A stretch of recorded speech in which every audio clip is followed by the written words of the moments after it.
Burkina, coup d'État et situation politique au Burkina Faso, tout ce que vous devez savoir publié le 6 octobre 2022 par Miadjo. Le nouveau chef militaire Traoré a déclaré que Paul-Henri Damiba avait été démis de ses fonctions en raison de son incapacité à faire face à l'aggravation du soulèvement armé dans le pays. Le 30 septembre, le chef militaire du Burkina Faso, le président Paul-Henri Damiba, a été renversé lors du deuxième coup d'État du pays en un an, lorsque le capitaine de l'armée Ibrahim Traoré a pris les commandes, dissolvant le gouvernement de transition et suspendant la constitution. Traoré, 34 ans, a déclaré vendredi soir qu'un groupe d'officiers avait décidé de retirer Damiba en raison de son incapacité à faire face à un soulèvement armé dans le pays qui s'est aggravé au cours des 9 derniers mois. Damiba a démissionné de son poste dimanche, fuyant vers le Togo voisin. Les tensions sont vives au Burkina Faso depuis vendredi, avec des affrontements entre manifestants et forces de sécurité.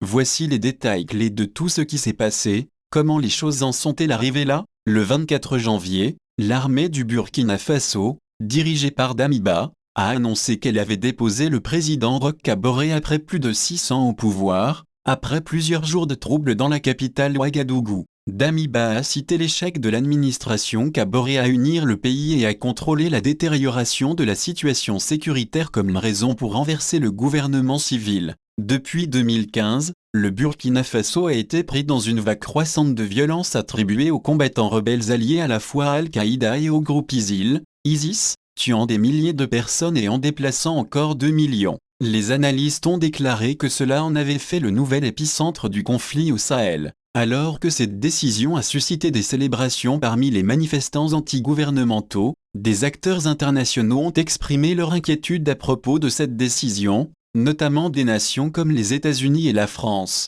le bloc régional ouest africain, la Communauté économique des États de l'Afrique de l'Ouest, CEDEAO, a suspendu le Burkina Faso de l'organisation, exigeant que le gouvernement dirigé par Damiba organise des élections dès que possible. Que s'est-il passé sous le règne de Damiba? Malgré les promesses de Damiba d'améliorer la situation sécuritaire dans le pays, la crise s'est aggravée sous son gouvernement. Selon l'Armed Conflict Location et Vendetta Project, ACLED, les attaques des groupes armés ont augmenté de 23% au cours des 5 mois qui ont suivi l'arrivée au pouvoir de l'ancien chef Damiba. En juin, Mahamadou Issoufou, ancien président du Niger et médiateur entre le Burkina Faso et la CEDEAO, a déclaré que Ouagadougou ne contrôlait que 60% du pays et que le reste du territoire échappait au contrôle de l'État. Damiba a également été critiqué pour avoir apparemment adopté une position plus pro-France en travaillant avec l'ancien colonisateur pour éradiquer les groupes armés,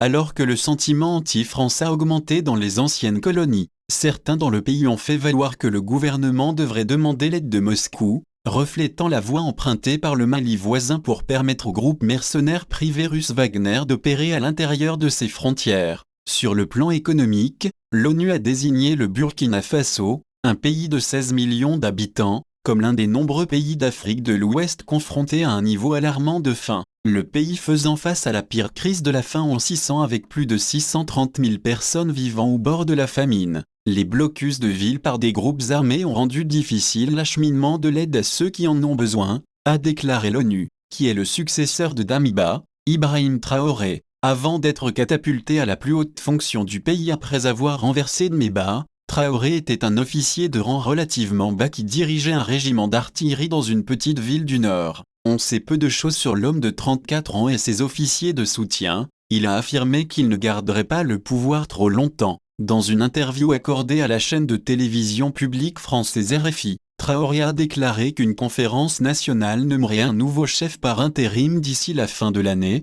qui pourrait être civil ou militaire, et honorerait un accord avec le bloc régional de l'Afrique de l'Ouest et superviserait un retour à régime civil d'ici 2024. Nous ne sommes pas venus pour continuer, nous ne sommes pas venus dans un but particulier, a-t-il déclaré. Tout ce qui compte quand le niveau de sécurité revient, c'est le combat. Son développement. Le nouveau chef a également minimisé les accusations des partisans du coup d'État selon lesquels Damiba était protégé par les Français et, avec leur aide, prévoyait de lancer un contre-coup d'État. Il y a beaucoup de partenaires. La France est partenaire. Il n'y a pas de cible particulière, a-t-il déclaré à RFI. Quelles ont été les réactions? Il y a eu une vague de condamnations à l'échelle internationale pour le renversement de Damiba. La CEDEAO a déclaré que cela arrivait à un moment inopportun alors que des progrès étaient réalisés vers un retour à l'ordre constitutionnel dans cet État ouest africain. La CEDEAO réaffirme son opposition sans équivoque à toute prise ou maintien du pouvoir par des moyens anticonstitutionnels, a-t-elle déclaré dans un communiqué partagé sur les réseaux sociaux. Le chef de l'Union africaine,